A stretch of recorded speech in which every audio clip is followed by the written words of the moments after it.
Fala galera, beleza? E aí, tudo tranquilo? Rapaz, eu sei que as férias estão chegando, a gente fica já nessa ânsia de descansar, mas saca só, olha o que é que nós vamos discutir hoje, hein? O que é a COP25? Eu não poderia deixar de vir aqui conversar um pouquinho com vocês sobre esse assunto que é muito importante e eu tenho certeza que vai ser muito útil para você num futuro bem próximo. Beleza?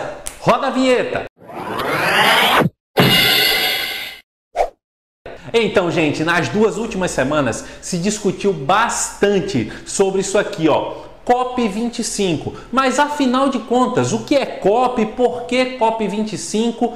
Vamos com calma, vamos por partes. E por falar em partes, essa expressão COP significa justamente o que? A Convenção das Partes, onde vários países se reúnem para discutir algo muito importante. Vale salientar que a COP é o órgão supremo, o órgão máximo, tá? De toda a discussão que envolve a Convenção Quadro das Nações Unidas para as Mudanças Climáticas. Na COP são decididas todas as regras e todas as metas a serem alcançadas pelos países participantes. Vale lembrar que toda decisão ela precisa ser coletiva e consensual. O que isso significa? Significa o seguinte, que não pode haver nenhum tipo de decisão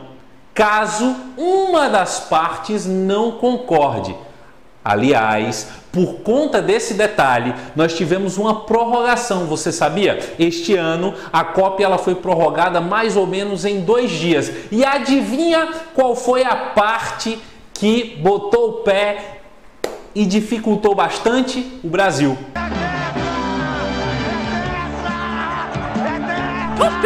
E discutiu alguns pontos, principalmente um parágrafo específico que tratava da questão dos oceanos e do uso do solo. Ele não concordou, fez jogo duro, mas no final acabou cedendo e, de certa maneira, dando prosseguimento aos acordos que, já vou te adiantando, não ficaram muito bem amarrados e vão precisar ser discutidos em um próximo encontro. Tranquilo? E aí, deu para entender essa primeira parte? Beleza? Tranquilo? Mas saca só, existem outras coisas que precisamos discutir quando tratamos de meio ambiente. Quais são essas coisas? Primeiro ponto, que tal a gente fazer um pequeno recorte histórico, relembrar todo o histórico dessa discussão ambiental e que também acabou se encaminhando para a discussão específica das mudanças climáticas. Lembre-se, os problemas ambientais, eles não se limitam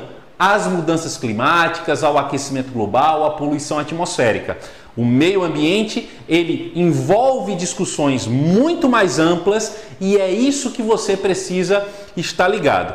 Primeiro ponto a se discutir. Por incrível que pareça, a discussão ambiental, ela é de certa maneira bastante recente na história. Ela começa a ganhar força, saca só, olha só, apenas no final dos anos 60, ok? No final dos anos 60, começa a ocorrer algumas discussões. Em 1968 é fundado o Clube de Roma. Você já ouviu falar do Clube de Roma? Não! O Clube de Roma é um clube de notáveis, né, de pessoas notáveis, cientistas, empresários, pesquisadores, que foi fundado em 1968, teve sua primeira reunião realizada na cidade de Roma, na Itália, e este grupo começou a discutir, dentre outras coisas, os efeitos do crescimento populacional e o esgotamento dos recursos naturais. Para confirmar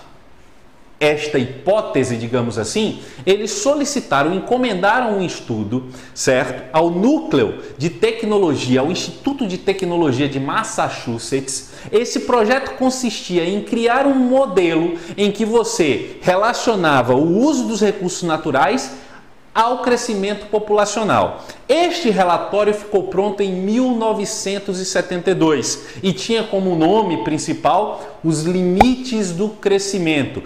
Você pode encontrar também este relatório com outro nome, chamado de Relatório de Meadows, certo? Relatório de Meadows por quê? Porque o pesquisador-chefe, Dana Meadows, foi ele que comandou essa equipe de pesquisa. Neste relatório, eles traziam um ponto de alerta e que se tornou algo extremamente devastador. A notícia de que, se a população continuasse a crescer no ritmo em que estava crescendo e consumindo os recursos naturais também naquele ritmo, em 100 anos, ou seja, 1972, 2072, nós chegaríamos ao colapso total. Este relatório se tornou extremamente famoso, várias discussões foram feitas em cima dele e a partir dele uma primeira convenção, um primeiro encontro sobre o meio ambiente foi organizado pela ONU. Até então a ONU não tinha se envolvido nessas questões ambientais de forma mais direta e aí resolveu tratar do assunto na chamada Conferência de Estocolmo. Na Conferência de Estocolmo, alguns pontos foram considerados polêmicos, né? Alguns pontos que foram inclusive rechaçados. O principal deles, a ideia do crescimento zero. Foi proposto a ideia de um crescimento econômico zero, que os países deveriam parar de crescer naquele instante para não permitir esse esgotamento de recursos. Obviamente, países emergentes e principalmente os países subdesenvolvidos questionaram bastante essa questão, porque eles não conseguiriam, portanto, tomar o seu desenvolvimento, desenvolver as suas economias. E os próprios países desenvolvidos que estavam em franco processo de ascensão, muitos deles não se sentiram muito confortáveis. Ao final desse encontro, chegou-se a uma conclusão de que era preciso, então, se desenvolver, mas de forma sustentável. Olha só, essa ideia te lembra alguma outra expressão? Desenvolvimento sustentável, sustentabilidade. Olha que importante, hein? Essa expressão é uma expressão recente, é uma expressão dos anos 70, tá? Da segunda metade do século 20. Tranquilão? Então, galera, depois da Conferência de Estocolmo em 1972, 20 anos depois, nós vamos ter a Rio 92. Este grande evento é considerado um marco na história do meio ambiente. Atenção, atenção, que você pode ler em algum lugar Eco 92. É diferente? Não, é a mesma convenção. Ela é considerada um marco porque todos os países compareceram e mandaram os seus representantes. Objetivo principal da Rio 92: criar metas, discutir o futuro e como toda a humanidade deveria se organizar para o século 21. Quais as principais medidas? Quais seriam as prioridades? E nesse ponto nós temos algumas discussões importantes. Nessa convenção, a Rio 92 trouxe para a mesa a ideia de que o meio ambiente não se limita aos recursos naturais, não se limita a florestas, não se limita à água, não se limita à poluição atmosférica. A discussão ambiental tem como ponto central o ser humano que é este ator importante. Não só um agente transformador, mas aquele que sofre as consequências também de todas as mudanças e transformações no meio ambiente. Fica atento a esse detalhe, porque isso é fundamental, é algo essencial para você entender o decorrer dessa história. Belezinha? A partir da Rio 92, algumas propostas surgiram, tá? Houve a criação da chamada Agenda 21, dá uma pesquisada, lê quais são os pontos principais aí da Agenda 21. Não vou discutir agora para a gente não se alongar. Nosso tema é a COP25, estou só fazendo esse recorte histórico que é muito importante. Outro ponto foi discutido, a criação do Programa das Nações Unidas para o Meio Ambiente. E a ideia era que no futuro pudesse ser criado um órgão específico da ONU para a discussão do meio ambiente. Isso aí acabou não saindo do papel até hoje, tá? Isso aí é uma falha. Depois desse encontro, foi criado exatamente a COP. A COP foi estabelecida, assinada, sancionada exatamente na Rio 92, a chamada Convenção das Partes, onde os países iriam discutir especificamente a questão das mudanças climáticas. E por que isso aí foi criado? Isso foi uma recomendação do Painel Interamericano para as Mudanças Climáticas, o chamado IPCC, que havia sido criado em 1984 e sinalizava a importância dessa discussão mais específica para as mudanças climáticas. A partir daí, começa a sequência de conferências. A primeira Conferência das Partes vai se dar no ano de 1995 e daí ela segue até os dias de hoje, tá? Uma dessas convenções que foi também marcante, até porque quem estudou ensino médio, estava lá na escola ou está na escola ainda, e você que gosta simplesmente dessa discussão ambiental, sabe muito bem de um documento chamado Protocolo de Kyoto. Muita gente só sabe o nome, Protocolo de Kyoto. Mas por que Kyoto? Né? Kyoto é uma cidade do Japão e em 1997 a COP foi realizada lá em Kyoto.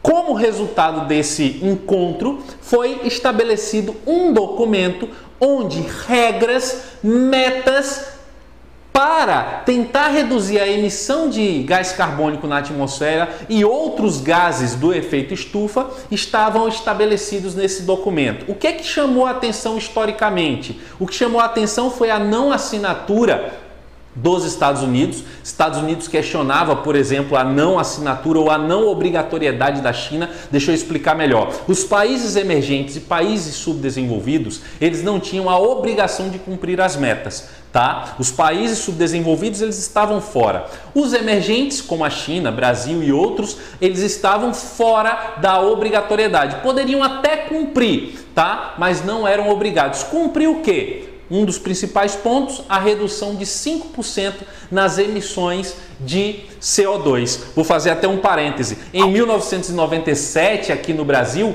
várias coisas começaram a ser modificadas a partir do Protocolo de Kyoto. Um dos pontos que chamou bastante a atenção é que o Brasil, mesmo não sendo obrigado, se comprometeu a tentar estabelecer ou bater esta meta de reduzir 5% das emissões de CO2, e uma das medidas veio junto com a mudança do Código Nacional de Trânsito. Olha que loucura! Código Nacional de Trânsito e Meio Ambiente, o que é que tem a ver, Everton? Foi estabelecido no novo Código Nacional de Trânsito em 1997 no Brasil que todos os veículos automotores que fossem construídos no Brasil deveriam sair no escapamento, em todo o sistema de escapamento, eles deveriam sair com uma estrutura chamada de catalisador, que é uma peça, uma estrutura que serve para diminuir a emissão de alguns resíduos, de alguns poluentes mais nocivos provenientes da queima do combustível para a atmosfera. Isso aí se tornou obrigatório. Tiveram outras bizarrices, tá? Nesse Código Nacional de Trânsito. Teve um bem engraçado, que foi o tal do kit. O kit de primeiros socorros. Todo carro era obrigado, é verdade, todo carro era obrigado a ter uma bolsinha, certo? De kit de primeiros socorros, contendo esparadrapo, gaze, uma tesourinha sem ponta, né? E outras coisas super úteis, né? Que pode salvar uma vida. Obviamente, uma gaze, um esparadrapo, uma tesourinha sem ponta e uma rifocina, sei lá, um antisséptico. Isso vai salvar a vida de alguém no trânsito, com certeza, né? É verdade. Isso esteve aqui no nosso Código de Trânsito e depois foi retirado, mas isso era obrigatório. À época, em 1997, isso era vendido por R$10, que era muito dinheiro para a época. R$10 em 1997, meu Deus do céu, era dinheiro pra caramba, tá? Volta aqui, vamos parar de falar dessas bizarrices. Então, em 1997, nós tivemos o Protocolo de Kyoto. A partir daí, várias convenções se seguiram para discutir outros aspectos. Além das COPs, nós tivemos a Rio+10 em 2002. A Rio+10 em 2002 foi realizada em Joanesburgo, tá? Na África do Sul, uma outra conferência gigantesca para a discussão do meio ambiente. Nesse caso específico, discutiu-se a questão social, do combate à pobreza e à fome. O Brasil também, a partir daí, inaugurou alguns programas, como o programa Fome Zero. Depois nós tivemos a Rio+20, 20 anos depois, né, da Rio 92, em 2012, voltou aqui para o Brasil, foi realizado novamente no Rio de Janeiro. Enfim, nós tivemos temos uma longa história dessa discussão ambiental. Recentemente, algo começou a chamar a atenção novamente em relação a essas discussões climáticas. Fora essa discussão que a gente já sabe do aquecimento global, dos possíveis efeitos, o que é que pode acontecer, o que é que devemos fazer e tal, nós tivemos, né, em 2015 a realização da COP21, realizada na cidade de Paris. Essa COP produziu um documento. Sabe qual é o documento?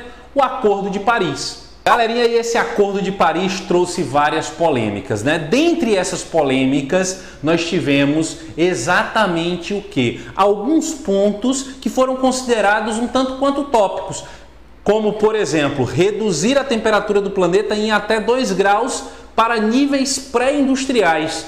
Isso aí, vamos combinar que fica um tanto quanto fora da curva, né? Por mais que a gente tente um processo de descarbonização, eliminar todo tipo de emissão de CO2 para além da conta da capacidade dos oceanos e das florestas fazerem o sequestro natural, isso aí eu acho que é um pouco utópico, né? Mas isso aí constou no acordo. Um outro ponto polêmico foi o financiamento, um fundo de financiamento, se eu não me engano, algo em torno de 100 bilhões que deveria ser destinado a investimentos em projetos, 100 bilhões de dólares, em investimentos de projetos em países subdesenvolvidos para melhorar essa questão que envolve tecnologias, desenvolvimento de formas renováveis de energia, tudo que evitasse essa emissão de CO2, mas o Acordo de Paris trouxe uma novidade. Qual foi a novidade? Primeira novidade, substitui várias novidades, duas principais. Primeiro, substitui o Protocolo de Kyoto e segundo, os Estados Unidos assina. Isso mesmo, os Estados Unidos assinou o Acordo de Paris. Porém, quem assina é Barack Obama, tá? O governo de Barack Obama assina o compromisso do Acordo de Paris e vai tentar, a partir daí, cumprir algumas metas importantes, beleza? Porém, há uma mudança no cenário político bastante significativa entre a COP21 e a COP25. Dentre essas mudanças, sai Barack Obama, chega Donald Trump. Todo mundo sabe que Donald Trump e Barack Obama são completamente opostos em vários pontos, em várias discussões. Inclusive, Trump, ele tem como marca do seu governo praticar uma política anti-Obama, de desfazer algumas coisas que Barack Obama ou fez ou pretendia fazer. Dentre elas, o Acordo de Paris, que o tempo inteiro, desde sua campanha e nesta COP, os Estados Unidos confirmou que mantém ainda a ideia e o desejo de sair do Acordo de Paris. Outra questão importantíssima é que países importantes do grupo dos emergentes, vou falar do Brasil, também passou por essas mudanças políticas. Historicamente, o Brasil era visto como um país extremamente forte na diplomacia. O Brasil perdeu esse protagonismo diplomático, além de perder força diplomática, passou a ser visto como um país poluidor e um país que vai no caminho contrário de algumas políticas, dentre elas a política do desmatamento, que é algo que se fortalece neste governo, pelo menos no discurso. E o discurso já vale para que as impressões estejam não muito boas em relação ao nosso país. Um dos pontos importantes tem a ver com vários deputados e senadores que viajaram para Madrid recentemente, para esta COP, foram na comitiva do Brasil. Deputados e senadores da bancada ruralista relataram exatamente que durante todo esse encontro não conseguiram sentar e se reunir com nenhuma liderança importante para fechar parcerias comerciais. Lembre-se, o agronegócio brasileiro é extremamente importante para a nossa balança comercial e o nosso agronegócio lá fora, ele é visto e analisado em vários aspectos, ele é avaliado em vários aspectos. Um dos aspectos é a produção de forma coerente com estas perspectivas ambientais. Vale salientar mais uma vez, o discurso pode ser algo extremamente perigoso, tá? Economicamente falando. Beleza? Tranquilo? E aí eu quero fechar essa nossa discussão especificamente sobre essa COP, trazendo o que muitos falaram. A COP de Madrid, que na verdade foi chamada até de COP Chile-Madrid, porque originalmente deveria ser realizada no Chile, posteriormente foi transferida para Madrid por conta daquelas confusões políticas que estão ocorrendo lá no Chile, Essa COP ela não foi considerada um sucesso, porque um dos pontos principais da discussão, que era discutir o mercado de carbono, não foi efetivamente discutido e ficou para uma próxima rodada. Alguns pontos interessantes, inclusive eu anotei aqui para a gente fechar essa discussão, precisam ser avaliados. 10 pontos principais do documento foram traçados, Vou ler aqui para vocês. O primeiro ponto, uma maior ambição. Foi discutido nesse encontro que os países deveriam ter uma maior ambição, uma maior vontade de efetivamente transformar e mudar a sua política. Segundo ponto, deixa eu olhar aqui, papel da ciência. Ou seja, os países precisam valorizar a ciência e a pesquisa, levar em consideração os dados científicos,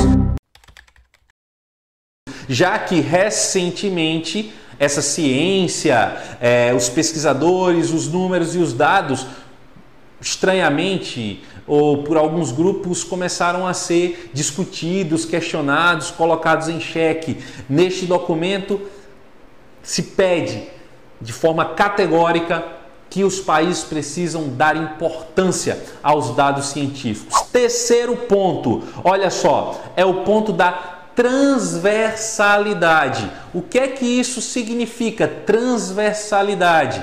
No documento está lá escrito: discutir as mudanças climáticas não é somente uma questão atmosférica, mas é uma questão de âmbito econômico, social, político, tá? É uma discussão muito mais ampla. Quarto ponto: oceanos e uso do solo. Esse ponto, especificamente os 2 parágrafos do documento que tratam desse ponto, do tratamento dos oceanos e do uso do solo, foi exatamente este ponto que gerou o entrave em relação ao Brasil.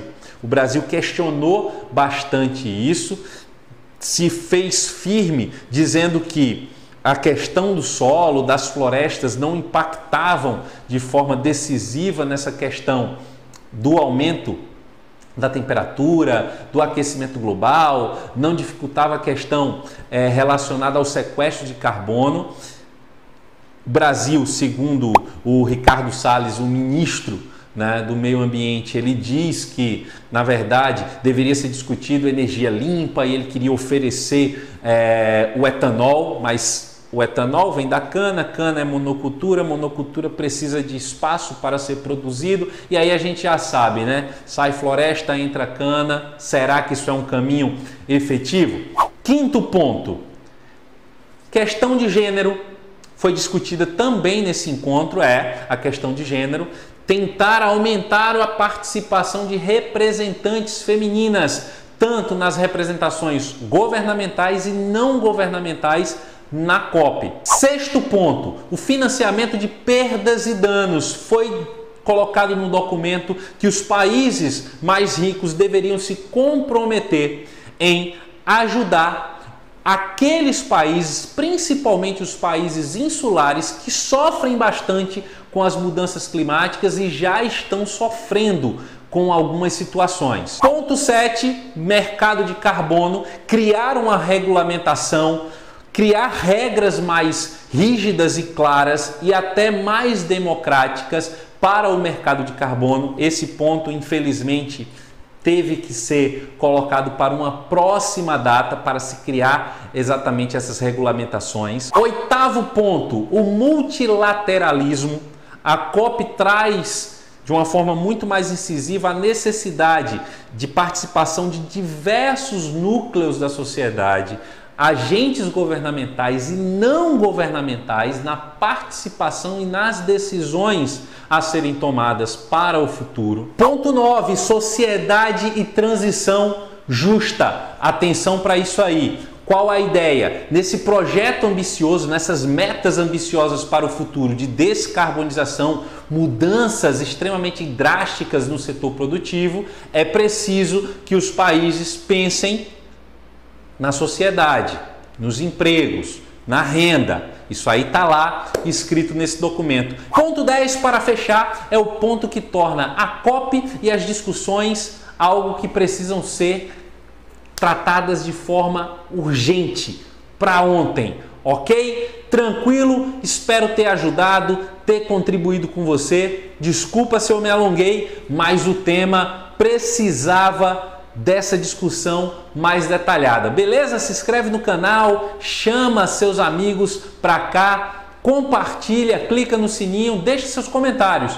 Um abraço, um beijo, até a próxima!